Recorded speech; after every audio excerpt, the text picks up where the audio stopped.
Vamos lá. Bank of America sugere alocação de até 4% em criptomoedas para seus clientes de alta renda.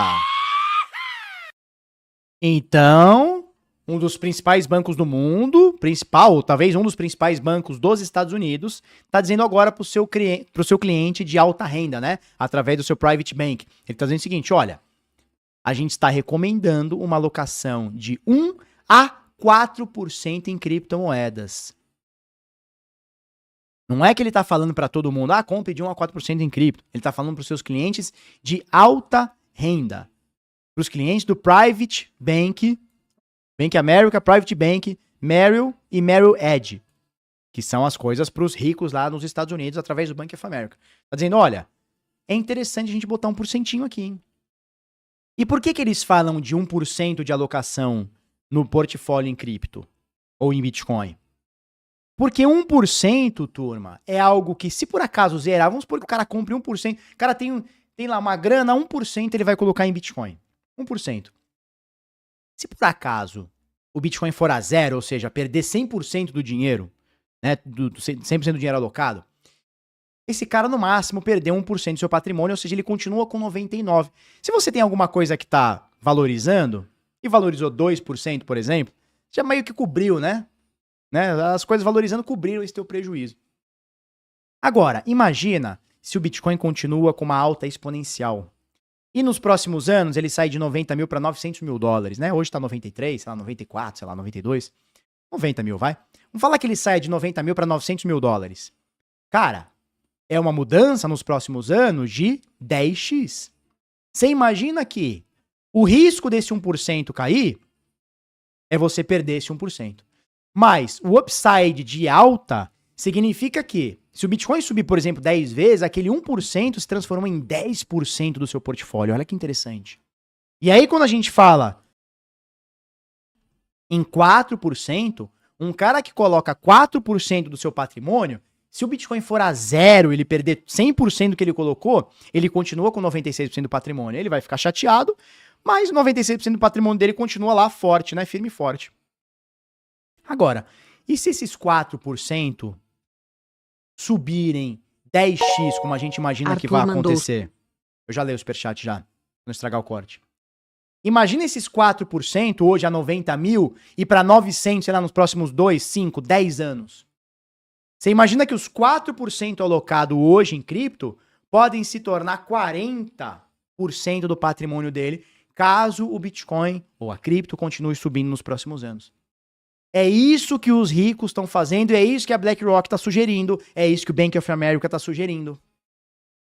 E que eles estão falando para você, cara, vai na manha, 1%, 2%, 4%. Se der ruim, tu tem 96% do patrimônio, você não vai chorar por conta de 4%. Você vai ficar triste, vai ficar chateado, vai xingar no Twitter, ir lá na Paulista fazer um cartaz. Mas você perdeu 4% do seu patrimônio. Só que se esse patrimônio multiplicar, esses 4 podem virar 40.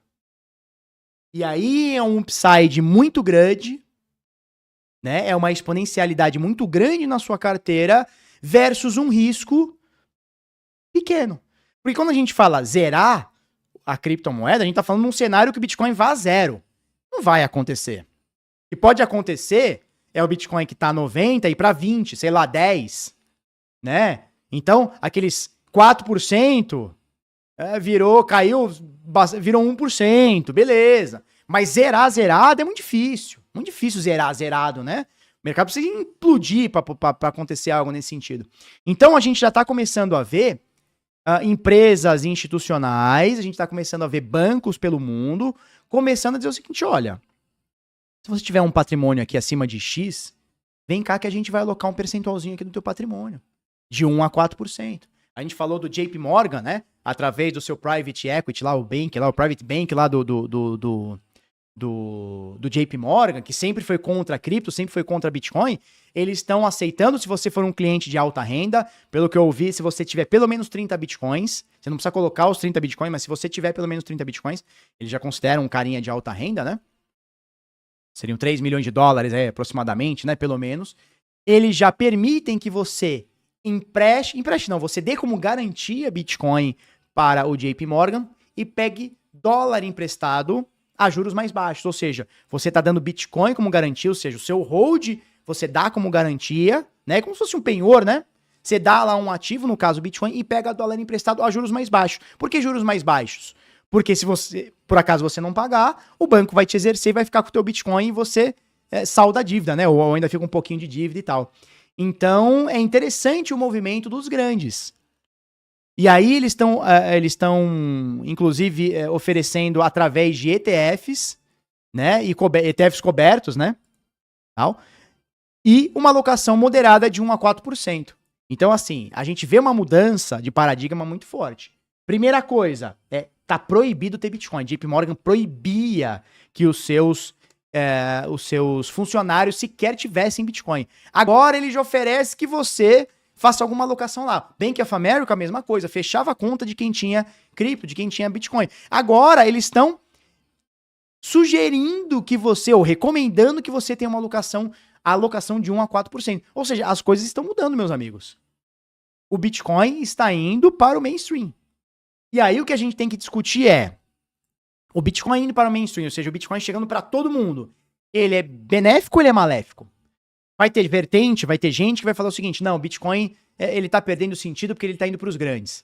E vai ter gente que vai falar assim, não, mas se a gente queria Bitcoin sendo aceito no mundo inteiro por todas as pessoas, ele vai passar por todas as pessoas. Inclusive banco, inclusive private bank, inclusive ETFs, inclusive países, inclusive políticos. E isso, Miro, o Itaú fez muito isso também. O Itaú fechava muita conta, a Bradesco fechava muita conta de cliente que tinha cripto, né? Agora os caras estão permitindo que você invista cripto por eles. O Itaú através da LIC, o Bradesco também tá entrando na parada, né? Então eu vejo duas vertentes. O cara que acha que não tinha que estar no mainstream o Bitcoin, tinha que ser só pra gente. Mas aí como é que você quer um crescimento exponencial se só meia dúzia de cara... Meia dúzia, obviamente, é mal de falar. Mas só meia dúzia vai falar sobre, vai pensar sobre, vai comprar e vender. Se a gente quer isso aqui numa parada de outro nível, cara, vai passar pelo globo inteiro. Inclusive empresas, inclusive países, inclusive políticos, inclusive bancos. E aí eu queria a tua opinião. O que você acha? Faz sentido os bancos hoje, que fechavam conta em alguns poucos anos, fechavam conta de clientes e empresas que tinham cripto, faz sentido esses caras recomendarem cripto? Comenta aqui comigo e já se inscreve aqui no canal Bitnada, né? Todos os dias a gente passa aqui uma live aqui de pelo menos 2 horas, 3 horas sobre o mercado cripto. Então já aproveita, se inscreve aí. Todo dia, às 8h30 da manhã, a gente faz um conteúdinho aqui sobre cripto.